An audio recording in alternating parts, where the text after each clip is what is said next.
here. I speak to Martin Abrams, Labour councillor for Lambeth and member of Momentum's National Coordinating Group.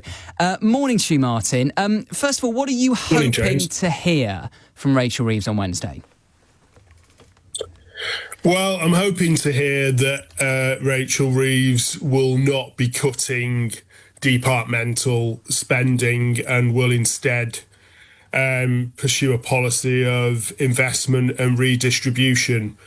James, we had 15 years of Conservative Party austerity propped up by the coalition government and the Liberal Democrats at a time when the cost of borrowing was historically low, and what that coalition government should have done was done a generational period of investment in our infrastructure, in our house building, in our public services. But instead, they decided to pursue this absolutely economically illiterate policy of cutting departmental spending, cutting public services, placing the huge burden of financial cuts on some of the most vulnerable people in our society, like the disabled. You know, there have been studies that have proven that up to 350,000 people basically died as a result of Conservative Party austerity, as a result of excess deaths at the time. So, you know, this is not a joke. You know, but Martin, state spending now accounts for 45% of the entire economy. The state is bigger now than it's ever been as a share of our economy. How can you call that austerity? Well, listen, there is absolute categorical proof that the state was squeezed at a time when borrowing was historically low. If you look at our but it's not now, though. Neighbours, we're paying interest rates of 5%. It'd be madness to borrow more now. If you look at our comparative neighbours, James, you know, they decided to pursue policies of investment rather than cutting departmental spending. And, what Rachel Reeves needs to do before she looks at any cuts to spending in public services or departments is look at those with the broadest shoulders.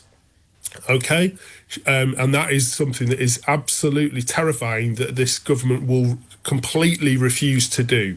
You know, billionaires have increased their wealth exponentially since the COVID crisis. We have now got more billionaires in this country than at any time. That's not true. They're leaving in record numbers. The recent Sunday Times rich list had the biggest fall in the number of billionaires. James, I'm going to have to push back on that, okay? This myth of capital flight, when people talk about wealth taxes, is a complete myth. It's not more than 10,000 millionaires left the UK in 2024. That is just a fact. You may not like it, but it is true. Let me just finish this point, because the myth of capital flight, wealth in this country is mostly tied up in assets like houses. Okay, you can't just pick those up and put those on your private jet and fly away. Okay, no, but where people can be domiciled for tax purposes because of capital flight is a very live issue. Is a complete myth. Okay, so before Rachel Reeves starts talking about austerity or cuts to departmental spending, which was not in the Labour Party manifesto, you know, there was no manifesto commitment to make any cuts to departmental spending, to make cuts to winter fuel allowance, to make cuts to disability benefits, to maintain the Tory two-child benefit cap. That was not in the Labour Party manifesto. They have to pursue wealth taxes. Okay, there's a very simple way you could do that. You know, a 2% tax on people with assets over 10 million could create £24 billion overnight.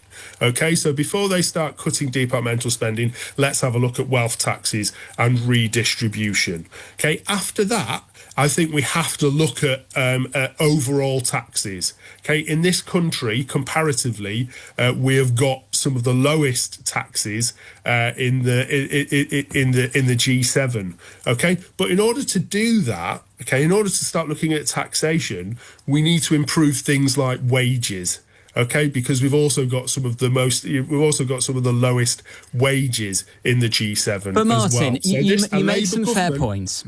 But do you not agree with the point that at some point in this country we need to start bringing down the deficit again and running a surplus? Because a situation where we're spending twice what we spend on defence in debt interest is surely shameful. That is money that should be going towards public services, that should be going towards schools and hospitals. And I think it is immoral to just expect us to borrow our way out of this. Right, James, okay, I'll let you into a little bit of an insight. Okay, so I'm a councillor in Lambeth, okay?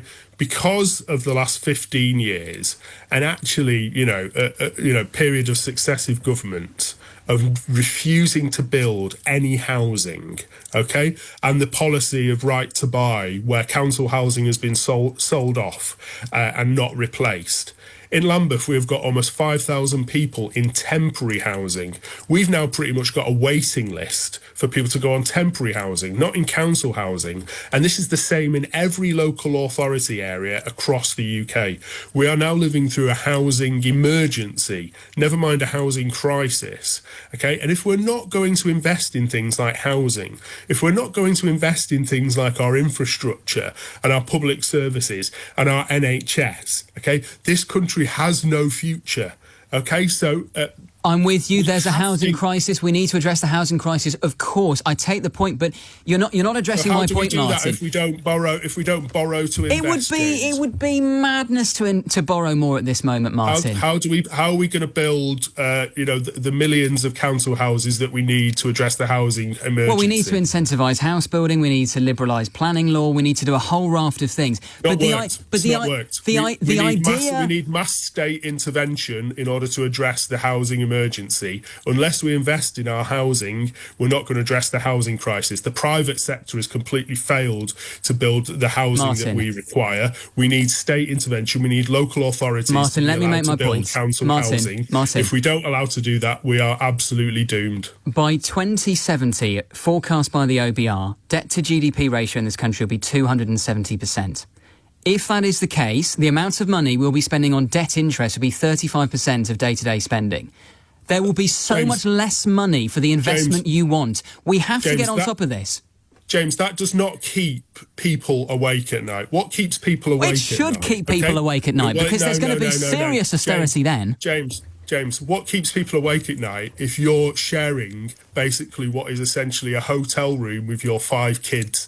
Okay, if you're in temporary, so you don't care about future generations. If you're in temporary accommodation for like 10 years, waiting with your 5 kids in a mouldy, damp flat. Okay, that's what keeps people awake at night. Not debt to deficit ratios. It's not an academic question, Martin. I think you seem to think this is a completely academic question. It's really not. This is very real. We have seen what happens in other countries around the world where there's a debt crisis. You go and ask the Greeks how they found their austerity, because that was real austerity. Here we go. Right. I mean, listen, James, we are the 6th richest economy in the world. Okay. We are the 6th richest economy in the world. We can afford to provide housing for every single person in this country. And we should pay for it ourselves without borrowing it. What is lacking in this debate is the political will, okay? And we need some political will now. And I'm sorry, Rachel Reeves coming to her spending review next week should absolutely not go near austerity with a barge pole. We've had 15 years of Conservative Party austerity.